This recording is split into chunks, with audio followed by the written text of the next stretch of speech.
The kitchen clock said 11 minutes past 4, and I was standing in my socks with the laptop open on the counter, watching a line on a graph that should have been a staircase and was instead a flat road going nowhere. Plans built tonight, 0. Not low, 0, for 7 hours straight, since a bit after 9 the previous evening. And right next to it, in the same green it always was, the number that said 99.9% of plan requests had been served successfully. Both true at once. Nothing had been built, and everything had been delivered. Winston was on the phone in my ear, and behind him, faint and furious, a man was shouting about pallets in a voice that had been shouting for a while. He says the screens look right, Winston said. He says the screens look completely right. Callum, that's the thing he keeps saying. His controllers pulled tomorrow's runs at 9:30, and the runs printed, and the lads got loaded, and they're out there now. Except the drops are all Saturday's drops. He's got a full chilled trailer sat outside a shut store in Runcorn, and the driver's asking him what he's supposed to do with it. I clicked into the plan store to look at what it had actually been handing out, and every single entry, all 96 depots, had a build time stamped 9/17 the previous night and a body of work that was 2 days old. The bar those controllers had watched fill up, smooth as anything, 3 seconds and done, had been filling up over nothing at all. I said Winston's name twice before he stopped talking, and I told him I needed 6 minutes, and he said, quite flatly, that he did not think we had 6 minutes, and somewhere behind him the shouting man dropped something metal. My dad's fees at Larkfield are £1,190 a month, and they come out of my account, not his, and nobody in my family has ever said the word out loud. That is the whole of my personal situation, and it is the reason I stayed at that company 2 years longer than I meant to. What I did for a living was the planner. Our company sold software to haulage firms so they could see where their lorries were and work out what those lorries should be doing tomorrow, and the working out was the expensive bit. Every night, depot by depot, the thing chewed through drops and driver hours and vehicle types and produced an order of stops that wouldn't get anybody fined. For a small depot, it took 4 seconds. For one of Ballantine Freight's big northern depots, 60-odd lorries and 1,100 drops, it took about 40. That 40 seconds was mine. I had made it 55 once and got it to 40, and I was quietly proud of that. And it ran on one very large machine in a rack in Frankfurt that Winston called the big box, because everything the planner did, it did in memory, all at once, and you cannot spread that across cheap little machines without making it worse. Ballantine were a third of our revenue. 1,400 lorries. When they sneezed, our whole sales floor caught it. The man who owned the relationship with them was Duncan, who ran product, and who I thought of as Sunshine, because every meeting began with him saying it was going to be a good one. He had a habit of squaring his laptop up with the edge of the table before he spoke, sliding it round a degree at a time until the lines agreed with each other, and he could not start until they did. He was not a monster. When Beatriz from the test team had her appendix out, he drove to the hospital on a Sunday with her charger and her slippers, and he remembered every one of our kids' names, including the ones who weren't born yet. In February, Ballantine's operations director sent an email with a photograph in it. One of his controllers had taken a picture of his own screen at 10 at night, our spinner going round in the middle of it, and written underneath, "It is broken again." It wasn't broken. It was working, and it was taking 40 seconds, and the controller had clicked the button 4 times in a row because nothing appeared to be happening, which meant 4 full builds queued up behind each other, which meant the 4th one took nearly 3 minutes. Ballantine wanted it faster. They said so on a call, in the way that big customers say things, which is by mentioning that their contract renewal was in September. So we had the meeting, upstairs, the room with the broken blind, 8 of us round the table. I had come in with actual numbers. I said the honest thing first, which was that I could probably get 40 seconds down to 25 over a quarter if I got a second big machine and time to rework how the drops got grouped, and that anything faster than that was a research project, and I wasn't going to promise it. Duncan listened to all of it with his fingers on the corner of his laptop, and then he said, "Right, but hang on. The plan's already built, isn't it?" He was correct, and that was the problem. We built every depot's plan overnight, in the small hours, ready. When a controller clicked the button in the evening, we threw that overnight plan away and rebuilt it fresh, because in 12 hours the drop list changes, orders come in, a lorry breaks. Duncan's idea was to stop rebuilding, hand back the plan we had on the shelf, instantly, And because instant looks like nothing has happened, draw a progress bar and let it fill over 3 seconds so it felt like work. They don't want it faster, he said. They want it to feel faster. Those are different products, and one of them is free. I want to be fair to how that sounded in the room. Half the table loved it. Bilal, who had been with us 5 weeks and was still saying sorry when he asked questions, actually laughed out loud, the good kind of laugh, because it is a genuinely clever piece of cynicism. And I said, all right, I can build that in a fortnight, with 2 things attached. 1. Before we hand back a plan off the shelf, we check how old it is. And if it is older than 4 hours, we don't hand it back. We do the real build, and we let the bar be honest. 2. We keep the real build path alive and warm underneath, so the button can always fall back to doing actual work. Duncan said the check would ruin it. If it's honest sometimes, then sometimes it's 40 seconds, and 40 seconds is the thing we are being paid to remove. He said the word paid like it was the end of a discussion. Then I said the sentence I have thought about roughly every week since. I said that if we did it his way, there would be no road back. To serve a plan instantly, you have to keep it somewhere new, in a new shape, and the old build path can't read that shape. So the moment we turn this on and turn that off, we are on one side of a door, and there is a switch in the settings screen that claims to open it again, and nobody in this company has ever once pushed that switch and watched what happens. I said we should spend a day proving we could go back before we spend a fortnight going forward. Duncan squared his laptop up and said, Callum, I hear you, but you're describing a problem we would only have if it broke. Beatriz asked, in her careful way, whether the check on the age of the plan was in or out, because she needed to know what she was testing. Duncan set out. She wrote something down and then said, still pleasantly, that she'd want that in writing from him rather than from her notes. And he said, of course, and never sent it. And she emailed him a summary that afternoon that he never replied to, which she later told me she had counted as a reply. Emeka said the quietest thing in the meeting. Emeka had built the original build path for years earlier on his own in a flat in Leeds, and he knew things about it that were not written down anywhere except behind his own face. He said, the fallback isn't a switch. It's a switch plus 4 machines plus me. Duncan told him that was noted. Our group chat afterwards was 6 or 7 messages of pure delight about the loading bar, because engineers cannot resist a beautiful crime. And then Winston posted one line asking who was going to be holding this when it went wrong, and nobody answered him. And somebody put a laughing face on it. I built it. That's the part people skip when they tell this story back to me. I built the fake progress bar myself in a fortnight, and I did a nice job. It eased in and eased out, and it slowed very slightly at 80%, because a bar that fills at a constant rate reads as fake to the human eye, and a bar that hesitates reads as effort. Valentine's operations director sent a 2-word email. Now that's software. In March, 2 things happened that were only connected on paper. Duncan did a demo for a prospect in Rotterdam, and midway through, the plan on the shelf for the demo depot was 9 hours old, and my age check, which I had put in anyway, quietly and half in, refused to serve it, and started a real build, and the bar sat there being honest for 40 seconds while 11 people watched.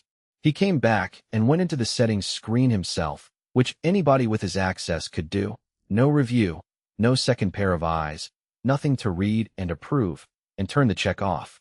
He also turned off the warning that shouted when the overnight build hadn't finished, because it had been shouting during the same demo.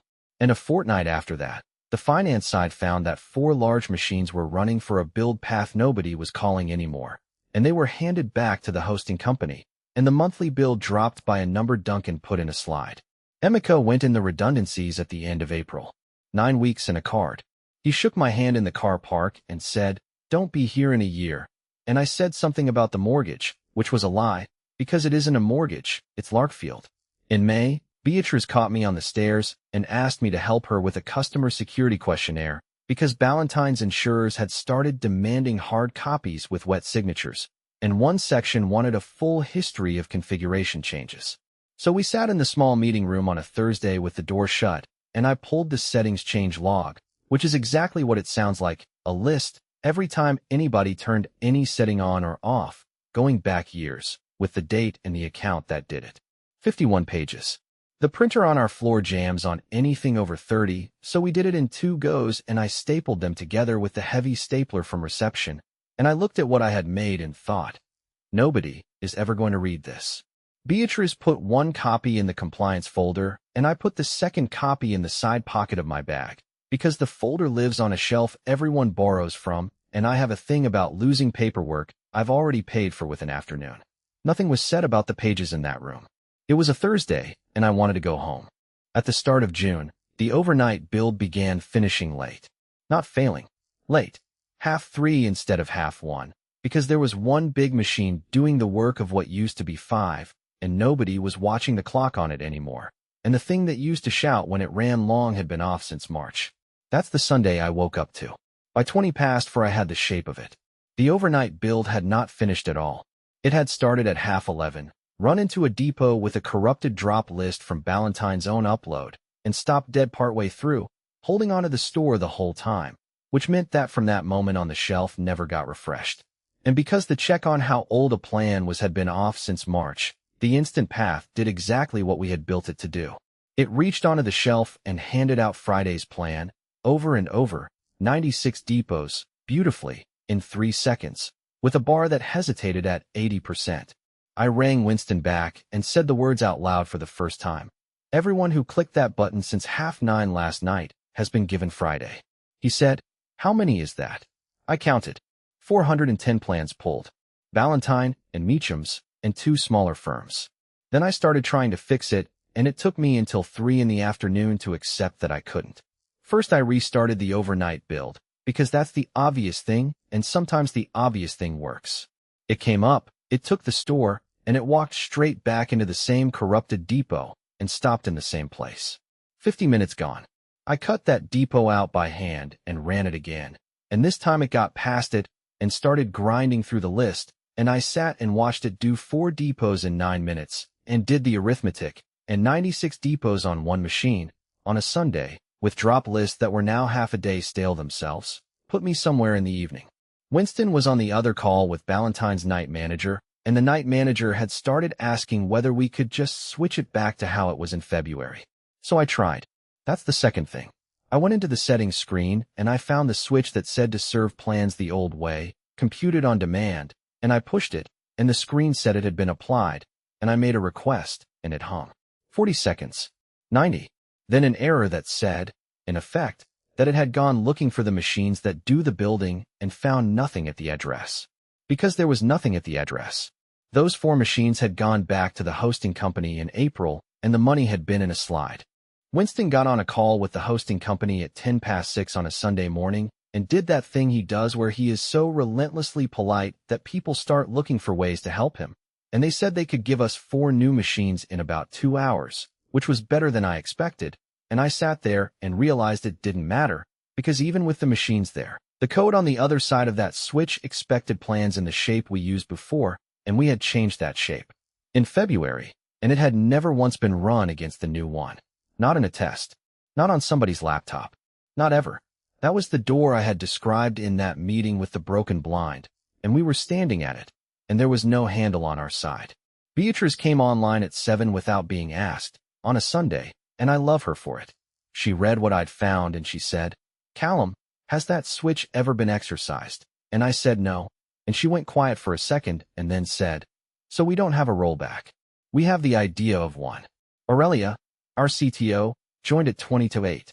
She had a coat on indoors and did not say good morning.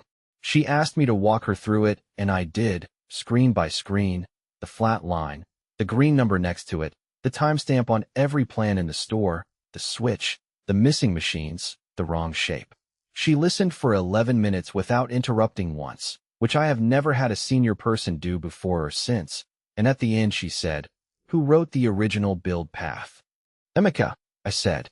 "He went in April." She asked me to call him. I did, from the garden, at 5 to 8 on a Sunday morning, and he picked up on the 4th ring, and he sounded like a man who had been enjoying his weekend. I got about 2 sentences in before he understood, and I could hear him breathing while he decided. "No," he said. Not angry. That was the bit that got me. "I'm not being difficult, Callum. They gave me 9 weeks and a card with a lorry on it, and someone had written good luck on it in someone else's handwriting. I don't work there. I don't owe anyone there anything, including you, and you know I like you." I said I did know. He said, It'll be the shape of the plan file, if that helps, and I'm not saying anything else, and please don't call me again today. Then he wished me luck and hung up, and that was the last time I spoke to him. So we did it by hand, which was the fourth attempt and the only one that half worked. Me and Winston and Bilal, who nobody had called, and who turned up in the chat at 9 saying he'd seen the messages, and could he do anything. We ranked Ballantyne's depots by volume and started running the planner directly for the top 12, one at a time, 40 seconds each, plus me checking the output looked sane, plus Winston reading the finished order down the phone to a controller in Warrington, because their own screens were still serving Friday, and we could not stop that from happening. We got 12 depots done in 2 hours. Bilal was the one who found that 7 of the plans we produced were still wrong, because the drop lists they were built from had come from a Friday upload too. And he came into the call to say it with his voice going up at the end of every sentence, apologizing, being completely right. Duncan arrived on the call at 9:30, gray in the face, having driven in for some reason, and the first thing he said was, "Can we not just clear the cache?" There is no polite version of what happened in my chest. I said the store wasn't a cache, it was the only copy, and if we emptied it, the button would return nothing at all for every customer instead of returning something wrong. And he said, "So the honest thing is worse." And I said yes, tonight the honest thing is worse. He asked if we could put a message on the screen. That we could do. It took me 20 minutes, and it said the plans currently shown may not reflect today's drops. Please contact your account manager. And Ballantyne's operations director read it at 10 past 10 and rang our sales director's personal mobile. 41 lorries went of Friday's drops. 2 chilled loads spoiled. A driver in Runcorn sat outside a closed store for 3 hours and then drove back with a full trailer and got paid for all of it.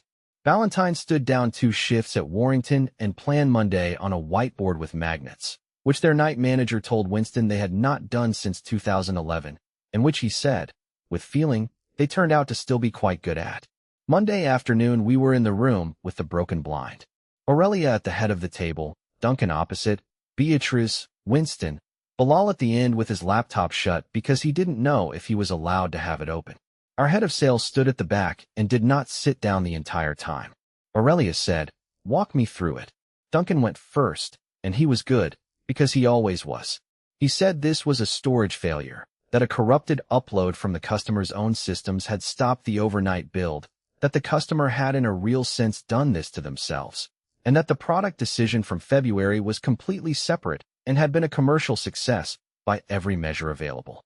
He used the phrase root cause about the upload 3 times. He squared his laptop with the table edge while he said it. Aurelia asked why nothing had noticed for 7 hours. He said monitoring wasn't his function. He said that if there had been a safety net in this system and it had been removed, that was an engineering call made by engineers, and he wasn't going to sit here and pretend he could evaluate that. Then he leaned back and said the thing. "Look, I'm not going to be blamed for something nobody put a guard on. If somebody had told me there was a check protecting us and that turning it off exposed us, we would have had a completely different conversation. Nothing was in place and nobody warned me. That's the honest answer." Winston said, into the table. There was no way back and there never had been. That's the whole story. The switch was decoration. I had the bag between my feet, where it had been all Sunday and all that morning, and I had known since about 6 o'clock the previous evening that the pages were in it, and I had spent a genuinely unpleasant amount of the night deciding whether to do this. I reached down and got the stapled block out, and put it on the table and slid it across so it sat in front of Duncan and not in front of Aurelia. "That's the settings log for March," I said. "Your name's on line 4. Nobody said anything for a while. Aurelia turned the pages round to face herself and read for maybe 15 seconds and then read line 4 out loud. The date, the setting that stops a stale plan being served, the word off, and the account, which was his, and then the line under it, which was the overnight build alarm. Same afternoon, same account, 9 minutes later. Duncan's hand stopped halfway to the corner of his laptop and stayed there. He tried once more. He said he did not recall the specifics of a settings change from 4 months ago, and that in a fast-moving company you make dozens of small calls a week. Beatriz opened her folder, which was the folder those pages had come out of, and said she had a summary email from February and a Thursday afternoon in May when she and I had printed all of this for the customer's insurer, and that the customer's insurer now had a signed copy of the same log in Peterborough. Then she closed the folder again. Aurelia asked him to leave the room, and he did. And he took his laptop and left the pages, and the door didn't slam because it's on one of those closers. She kept us there another 40 minutes and made us list every place in the product where a switch claimed to undo something and nobody had ever pushed it. We got a 9. She wrote all 9 down herself, longhand, and then said, "None of you push any of these in an incident. You pushed them in July, on a Tuesday, in the middle of the afternoon, with me in the room." Duncan was gone by the end of the month. There was an announcement about him pursuing an opportunity outside the business and one line about a change of direction in product, and the sales floor got to talk about renewed focus on quality, and Ballantyne renewed in September with a penalty clause in it that I helped write the technical half of. Aurelia moved the planner and everything under it to me and put 15% on my salary, which is not a fortune but is more than £1,190 a month, and I said yes in about 4 seconds, and then went and sat in my car for a bit. I go to Larkfield on Sundays now, which used to be the day I dreaded because the phone would go. Dad is mostly not sure who I am before 11 and much better after lunch, and there's a window seat where you can watch the road. Last Sunday a car transporter came past, one of the big ones, and he followed it all the way to the bend. "You still doing the lorries?" he said. "Yeah, Dad," I said. "Still doing the lorries."